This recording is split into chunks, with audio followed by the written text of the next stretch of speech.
So thank you everyone for joining us and taking time out of your busy day. We really appreciate it. Today's session is being recorded and our topic is Cybersecurity Maturity Model Certification, or CMMC, what you need to know. Before we get started, I'll run through our agenda for today. First, I'll walk through some housekeeping items, and then Anthony will go ahead and present. Anthony will be discussing some of the important terms, and there are quite a few of them, around CMMC. What is CMMC?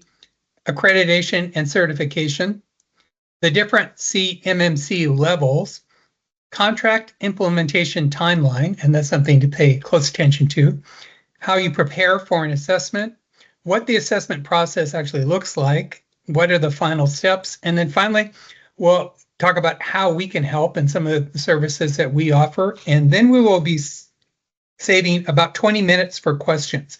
The presentation itself will last 35 to 40 minutes, and we'll save 15 to 20 minutes for questions. If we run out of time for answering questions, we will follow up with you offline separately. Following the presentation, we will send everyone who registered an email with a link to both the slide deck that you can download and use, and a recording of the presentation in the future. So now let me introduce you to our speaker today, Anthony Bolan. Anthony Bolan is the Chief Information Security Officer at Tangible Security, where he heads our GRC advisory services practice. He has almost 2 decades of experience building and managing security programs. He's a compliance expert with penetration testing experience. His passions include security leadership, program development and strategy, incident response, and forensics and penetration testing. So pretty broad range of interests in the security field. He started at the University of Nebraska, and he has also, in addition to being our CISO, is a fractional CISO for various organizations, including publicly traded pharmaceutical manufacturer and an AI software development firm for the financial industry. He holds a number of certifications, including the CISSP, the Offensive Security Certified Professional, and the CMMC Cyber AB Registered Practitioner Advanced RPA credentials. So with that, I'll turn things over to Anthony. Thanks, David. I appreciate it. All right, so we'll just go ahead and dive right in. Going to have to start with a few important terms, as is very common with anything related to the Department of Defense, the military, the federal government in general. There are a lot of acronyms, abbreviations, things like that. So we'll start with a couple, get that out of the way first, and then we'll dive into the details on CMMC. So CMMC itself is mostly concerned with 2 different types of information. The first is federal contract information, or FCI, and this is anything that is not intended for public release that is provided by or generated for the government under a contract, as it says here, to develop or deliver a product or service to the government, which, again, that's kind of a broad definition, but this could be, say, if an organization has invoices that it's dealing with, as it's developing a product for the government, or federal contracts themselves, or just something that may not be something that's just for public consumption, but that an organization is working with the government on.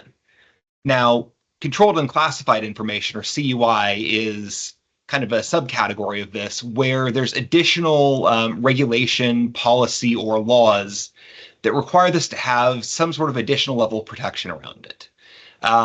So this could be, say, a diagram for an airplane part that's used by the military, or maybe it's technical drawings, or software code that's used to it runs on some government system. The application itself could be a wide variety of things. Could be personal information about military personnel, things like that. And so it's anything of that kind that an organization might have that isn't actually classified but is sensitive. And so just a couple more terms that we'll use fairly heavily. The first one is the Defense Industrial Base, or DIB, which is just the network of companies, organizations, Tangible included, likely everyone on this call, that provides resources to the U.S. military, the Department of Defense as a whole. The next one is the Defense Industrial Base Cybersecurity Assessment Center, which is an absolute mouthful, or DIBCAC, which is still a mouthful, but a little shorter. It's the DoD's audit center that evaluates the cybersecurity OSCs, which we'll talk about in just a moment. And they conduct level 3 CMMC assessments, which we'll also talk about what that means in a little bit. And so our next term, organization seeking assessment or certification, an OSA or OSC, which is, well, if you're on this call, it may well be you. It's any organization that is looking for a CMMC attestation or certification at any given level of CMMC. And if you're seeking a certification, you're also seeking an assessment unless you're already through that part of the process. For short in this, I'm just going to refer to organizations in that process as an OSC. It's how most of the language refers to it before the final rule came out. So that's what we'll go ahead and use. And so then, what is the CMMC? Well, it's a DoD certification program for the Defense Industrial Base, which includes subcontractors. So this affects a massive number of people. The DoD's IT budget alone last year was nearly $60 billion. So, I mean, if you're in that space, I mean, it's a huge market. I mean, if we talk about other things, manufacturing, just other types of service industry pieces, it's just an incredibly huge number of organizations that are involved in this. And each and every one of them that deals with federal contracts in some way is going to be affected by this. The goal is to ensure uniform compliance with cybersecurity requirements across the defense industrial base. Before this, there was a lot of self-attestation, ad hoc processes with different groups, agencies, different purchasing officials. Nothing was standard, and it created a lot of headaches, not only for the DoD, but very much so for everyone who was involved in that, on the side of the DIB as well. I mean, standards were all over the place, even though we had documentation, there were things that you were supposed to do, but it wasn't always properly enforced. And so the goal of this is to protect FCI and CUI within the DIB through a structured, rigorous approach. Take some of the foundations that we have through standards like NIST and bring that into something that can be used across the entire DoD. And so there are different requirement levels which are based upon the federal contracts themselves and the type of FCI or CUI involved. And some contracts already require CMMC. Eventually, within just a couple of years, all of them will. And so then there are 3 different types of assessments. There are self-assessments, assessments by private third parties, and government assessments. And we'll talk about those in detail as we go on. Before we dive into a little more detail on CMMC levels and the assessment process itself, let's talk a bit about the different groups of people who actually do those types of assessments and certifications. The first one broadly is the Cyber AB. They're the accreditation body for the CMMC regulation as a whole and for different assessment organizations. And so our first term is the Certified Third-Party Assessment Organization, or a C3PAO. Yes, like the Star Wars droid, but with an A in it.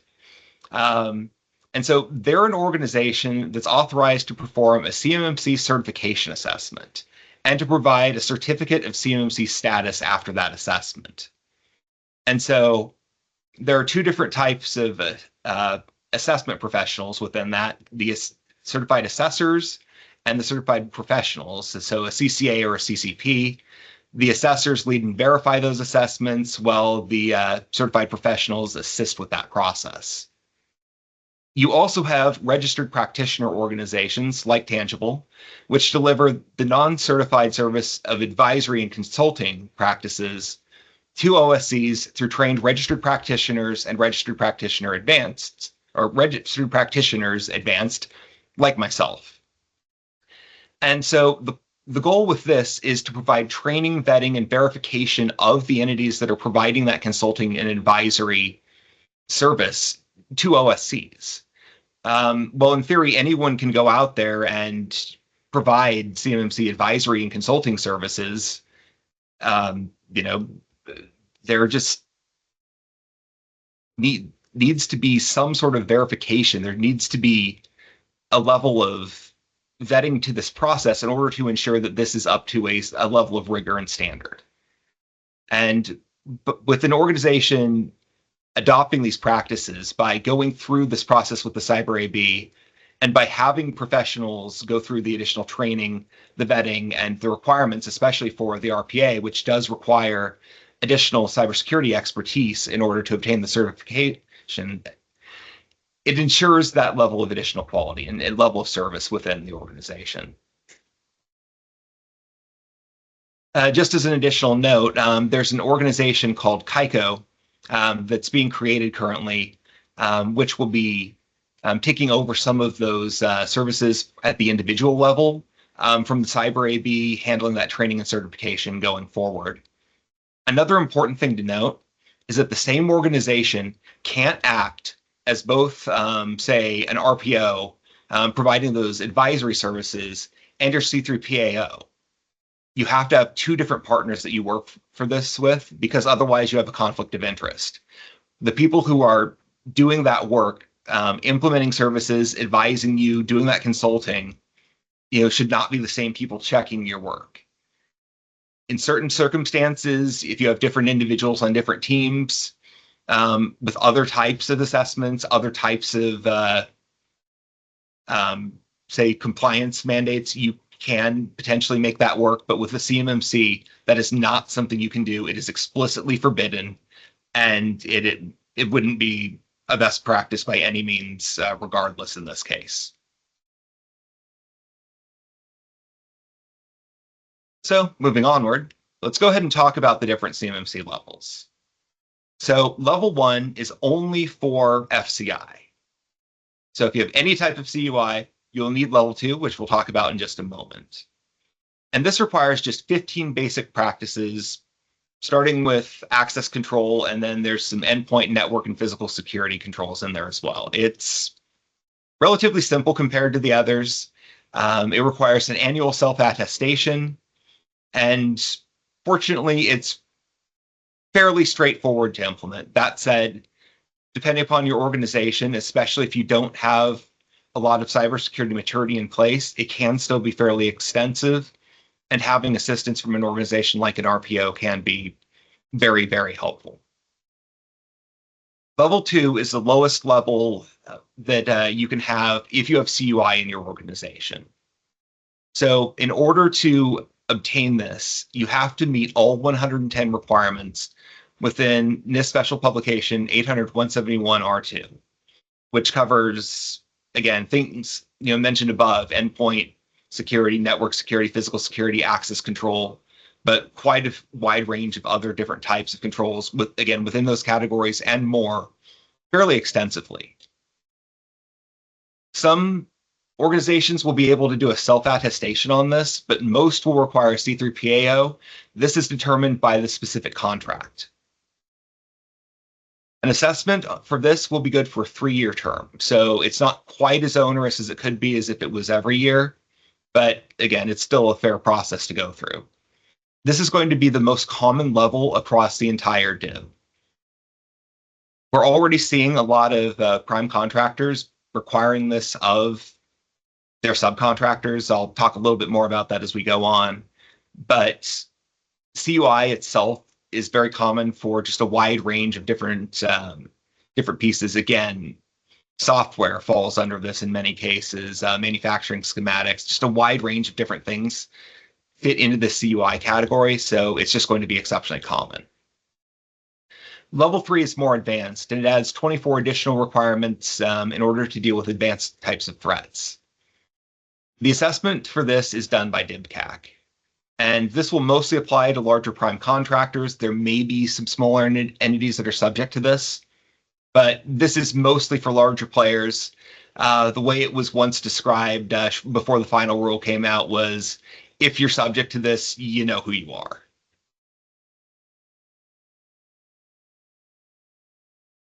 And so let's go ahead and talk a little bit about that contract implementation timeline.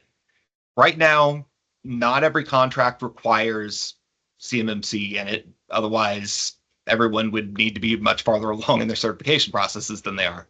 But so the rule took effect on December 16th of last year. At that point, OSCs could begin their official assessment processes, including with C3PAOs. And we started to see some contracts officially requiring some CMMC levels. Generally, was going to be just the self-attestations, a level 1 or level 2. Again, some prime contractors might have been asking for more to do more work on their projects, but that was not anything that was explicitly part of the core contract. Phase 2 is really where we're going to see things, really have the rubber meet the road here. It's going to be most critical. This will be roughly December of this year. There may be still a bit of slight wiggle room in this. Some things are still a little nebulous with CMMC. I mean, anyone who's been following this since 2019 knows exactly how much has changed, and the answer is everything. But at that point, C3PAO assessments will start becoming a contractual requirement from the DoD in certain contracts. And so at that point, it may begin affecting your business specifically. And like I say in there, some prime contractors are already requesting that level of compliance because, again, it's available. You can go to C3PAO right now, have that assessment done, submit that information, and have your certification. So they are requesting that. Phases 3 and 4, which will be coming in 2026 and 2027, will start introducing level 3 requirements to some of those contracts. And then eventually, until we get to 2027, all contracts will have some level of CMMC requirement within them. Again, it's not going to be that everybody has to meet these highest standards.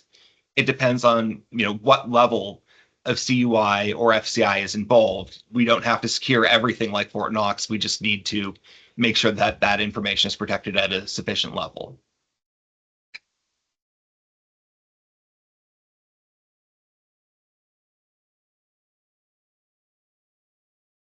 And so, you know that you are going to be subject to CMMC in some way, and you want to prepare for an assessment. What does that look like? What do you need to do?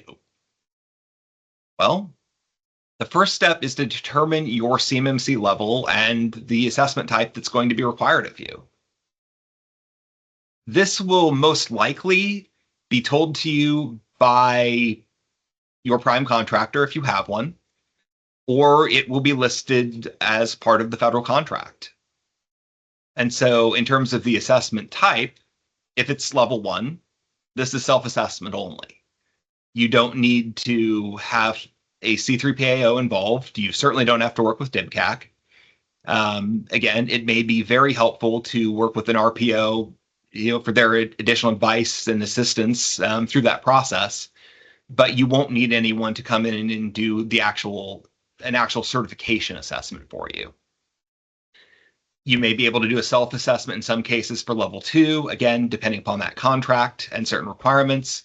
You may need to work with a C3PAO on that.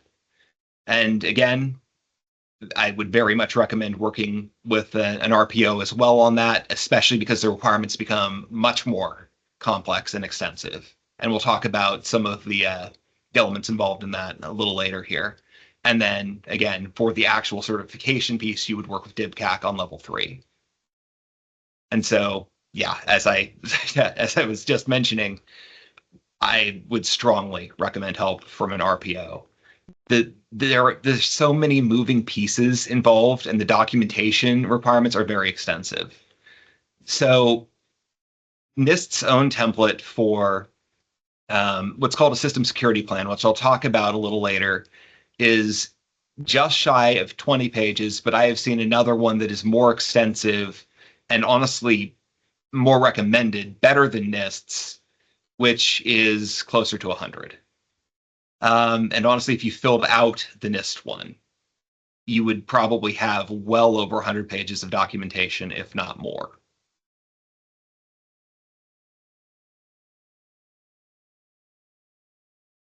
So the next part, once you know what your level is and what type of assessment you're going to need to do, is to determine your assessment scope. And this is where you really sit down and determine where is your actual information, your FCI or CUI. And there are scoping and assessment guides available from the DoD. I have a link here which takes you right to the most recent versions of them. And you do want to make sure that you have the versions from the end of last year. There are older ones out there. They are now very much inaccurate, and you need to make sure you're working with the most recent information on this because a lot has changed. And so you would go through these guides and take a look at the different aspects within it. There are different elements, depending upon your type of assessment. For level 1, you can generally just look at the different controls and just kind of go down them one by one. It runs through and says, select this particular element. Do you have this particular thing? Are you doing this? Say yes or no. And we'll talk a little bit more about that when we get to the assessment piece, because for level 1, that's really the entire process. But for level 2, it certainly gets more involved, and level 3, you add an additional step on top of that. But you make these determinations of where all of that is. And from there, you can then conduct a gap assessment and say, okay, so now that we know where all of our information is, what are we missing? So you run through those 15 requirements if it's level 1, the 110 of them if it's level 2, and then you add on the additional set if it's level 3. And again, you go step by step through the assessment guide, and you can determine those gaps. And you can mark the controls accordingly as met, unmet, and I'll talk about that in a little more detail as we go on. But that's the functional process for performing that assessment. And then from there, you can develop a remediation plan based upon that. And for levels 2 and 3, you can create a plan of action and milestones, also known as a POAM, and you document each of those gaps, each one of those findings, and how your organization plans to fix them. And then once you have that plan, this is where you go through and actually do the work of fixing them, in short, of implementing all of those security controls and building out documentation. This is, putting in firewalls if you don't have them, or reconfiguring them, implementing a SIM solution, building out access control, backup solutions, whatever the case may be. Whatever item it is that you need to address that gap, it's filling in those details.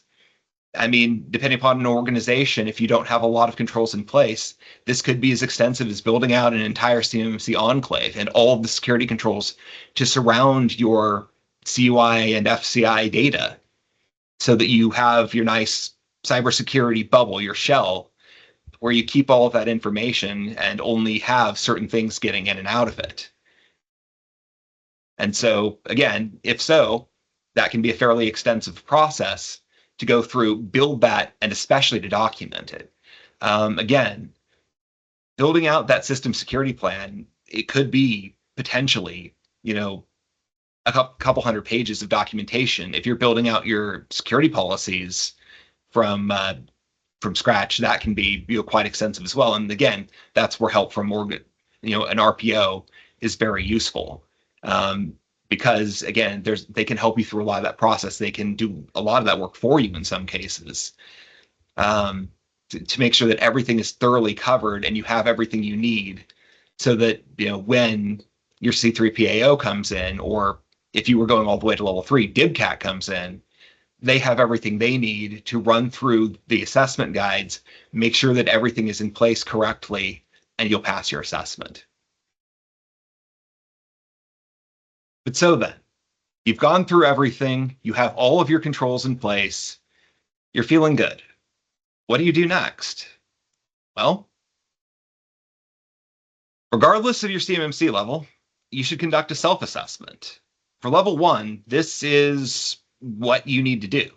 This is the process.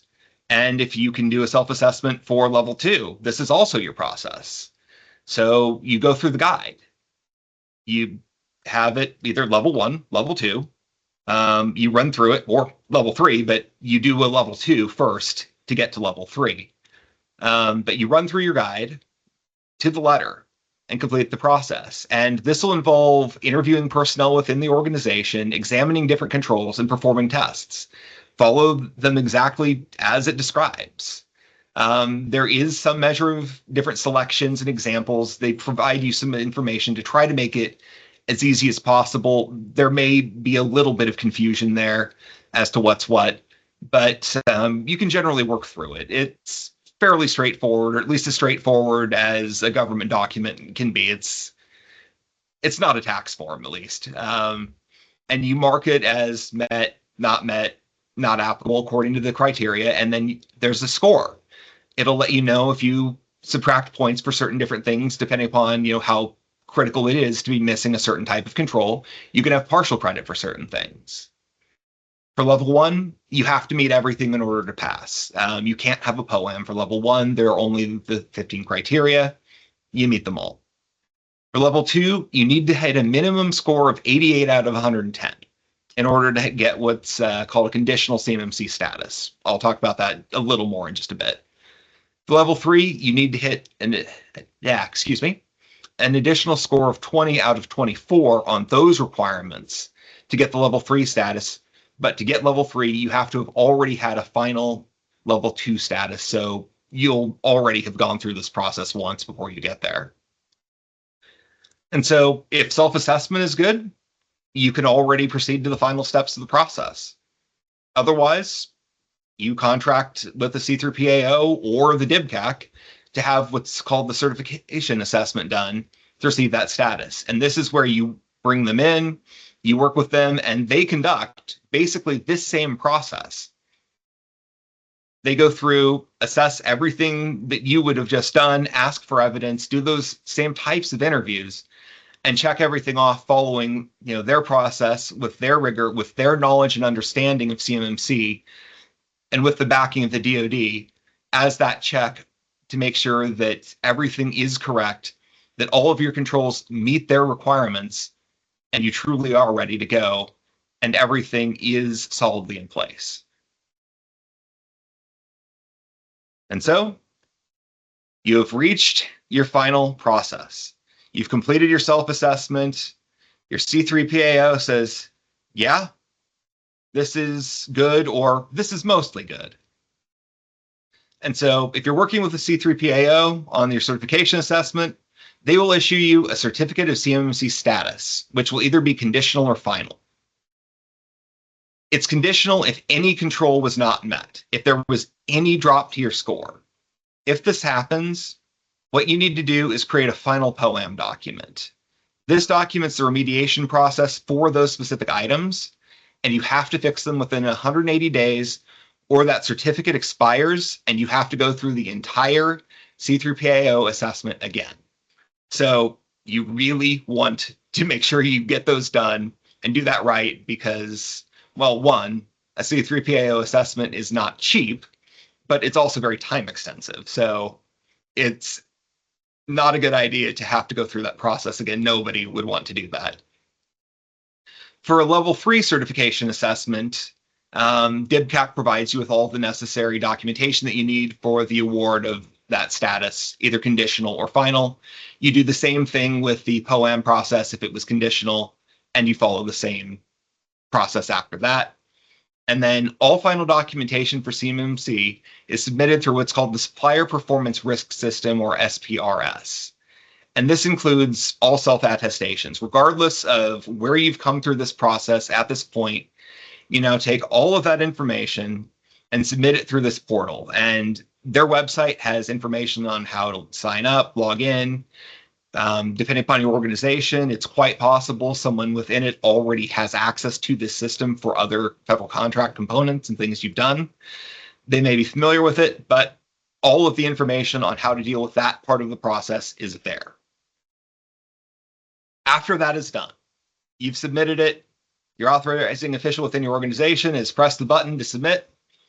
Someone at the DoD comes back, reviews it, you get your green check mark, and you are good, at least for that time period, for your year, for level 1, for your 3, for the others. And you can finally breathe a sigh of relief for a little while. So that is CMMC in quite a bit of a nutshell. And so with that, believe we can go to some questions. Okay, thank you very much, Anthony. That was great. And thanks everyone for joining us. So now we'll take questions. As a reminder, please share your questions via the chat feature, and we'll take those one by one. So let me look in the chat. And yes, we do have questions in there. Our first one is, how do these changes affect existing contracts? So right now, some of that's a little uncertain. It will be done over time by the official at the DoD in charge of that particular contract. There's an internal process that will have those roll out along with that implementation timeline that I displayed earlier. As to which ones will get that win, there's still a little bit of determination. And with some of the recent changes within the executive branch, again, some of that may be a little more up in the air. It may happen a little slower. It may happen a little faster. We don't know exactly yet. But in general, it should kind of follow that same sort of timeline. So depending upon where we start seeing certain types of contractors beginning to see this within contracts that deal with similar types of data, that's generally where I would expect to see it. It will likely be certain types of data, certain types of contracts that fall into groups. So I hate to provide a slightly uncertain answer, but it is a little bit wait and see right now.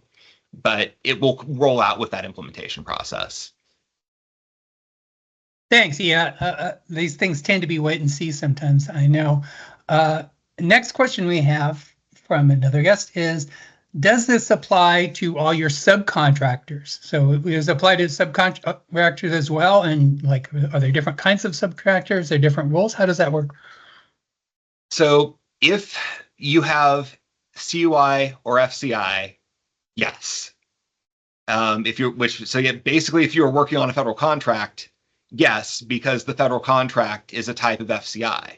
That means that you need to follow at least the CMMC level 1 practices.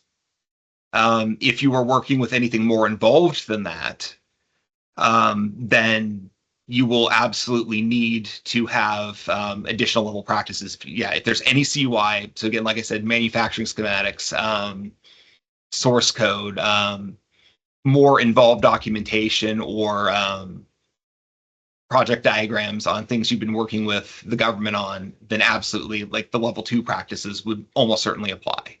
And again, most large prime contractors are requiring level 2 of their subcontractors just across the board from what we've been seeing so far. Okay, thanks. That's good to know. So even for people who want to subcontract, yes, they need to be aware of it too. It might not be. So next question is, how long does CMMC 2.0 certification typically take? So yeah, I guess at this point, I would probably just go ahead and call it CMMC in general. It is still technically 2.0 in the sense that that's the version of this that we're working with the final rule adjustments that have been made since. But I mean, it's going to vary depending upon the organization, of course. If you had a lot of things in place and you were mostly just focusing rather on your documentation pieces, and you were working really, really fast, maybe you could push it as low as 6 months, but I think that would be very, very ambitious. You're probably talking more in the 12 to 18 month range for most organizations in most circumstances. Yeah, so it's a significant time commitment. Yeah, it's quite involved. Yeah. So, and once you do get certified, then you have to do an audit too, and audits, vary quite a bit. What are some things that, from your experience, people should watch out for uh, before they conduct and have an audit done for them? So the main thing I would say, first of all, make sure that you have done your own self-assessment. Make sure you're hitting that score internally, and make sure that that you have gone through and done the rigor to make sure that you aren't accidentally making a mistake with any of those numbers. Again, that could be fairly easy to do. So just do the rigor internally on that. Make sure that you've collected all of your internal evidence, that everything is as up to date as possible before you bring in the C3PAO, because that's going to reduce the amount of time that they would need in order to complete that process. Make sure that all of your policies are as up to date as possible. Everything is reviewed and ready as you can have it. Don't let any of your other controls have lapsed. Keep up to date on those. Basically, have your program and your information that you're providing them as fresh as possible. And I mean, that's going to be the case with any sort of audit that you would have. The more you can provide them as quickly as possible, not only the less time it's going to take, that can also reduce the cost of your audit. And there are also GRC solutions out there, tools that you can use that have CMMC controls, all the CMMC controls in them, where you can collect all of that data. They can tie into your systems to help automate those processes, and I highly recommend those as well. Wow, yeah. So considering all that, that's some folks would want to reach out to a consultant firm to kind of help them get started with all that. Absolutely. Okay, so next question is, can you bid on DoD contracts if you haven't gotten certified yet, but if you're in the process of doing it? Do they have any kind of exceptions for that? Some of that is also still being determined. Right now would actually be a good time to do that, because it's not been applied to everything yet, which is also another reason to achieve CMMC certification for a level that you would be looking for sooner than later. And for many organizations, I would not hesitate to look into level 2 certification, at least through self-attestation for the time being, because then you could always pursue a C3PAO assessment in the future when you're ready. You would have that available. You only need to provide that attestation every 3 years. So going through that process, it is rigorous. And yes, you need to have these controls in place, but even under the DFARS requirements that we've had previously, most organizations should have been doing a good chunk of this already. So it's worth it, in my mind, to push toward that. So yeah, I would recommend taking that approach to it from that standpoint, and also speak to your contracting officials on that to get their thoughts on where things are going to be moving and what exceptions might be potentially allowed for those contracts, because I expect that things are going to be fluid within that, again, with recent executive branch changes and just within the DoD in general. Yeah, things certainly are fluid at the moment with regard to federal contracts and that sort of things. So if somebody is interested in, let's say they're bidding and they're working towards certification, and then what if they fail their assessment? What happens then? How long before they can get another one? What process do they have to go through? So if you fail an assessment, you'll need to go through and you'll certainly need another one done. I believe the waiting periods vary based upon level slightly. I want to say it's 60 days minimum level 2, and maybe 180 for level 3, off the top of my head. But at that point, you would complete a POAM to remediate anything that was found to be not met. Again, make sure that all of that has been remediated, and then you would go back to your C3PAO or DIBCAC to have another assessment conducted, which again, especially in the case of the C3PAO, does involve incurring the cost of a new assessment. So again, that's where ensuring you are as prepared as possible beforehand is really what you want to do. Okay, great. Good questions from folks. And I see, it looks like I've finally made my way down to the bottom of the questions that are in the chat. And the last one I have is, what should I look for when I'm selecting a CMMC vendor to work with me? So, yep, I'll cover both sides of that. First one on the, again, advisory and consulting side, look for an organization that is an RPO. And the best place to find them is going to be actually probably through the Cyber AB, because they maintain a CMMC marketplace of registered vendors. So anyone who is through there, is at least registered with the Cyber AB. They've gone through that vetting process, and the people they employ will have the designations for either being an RP or an RPA. And so, again, they have that additional level of training. They've been through those processes. That's going to be a bare minimum. Beyond that, look for individuals, on those teams, when you're vetting them, who have experience, either within, federal environments, or at the very least with say other NIST standards, or compliance assessments of a wide range. People who have worked with the NIST cybersecurity framework, ISO frameworks, who have provided these types of services extensively to their clients. Look for examples of what they've done. Use that to help vet their advisory services. Look for references. In the case of C3PAOs, again, look for example reports. Look, see what types of output they can provide you for an example. What does it look like when they're providing information out? What does it look like when they've identified these gaps? What type of feedback are they providing?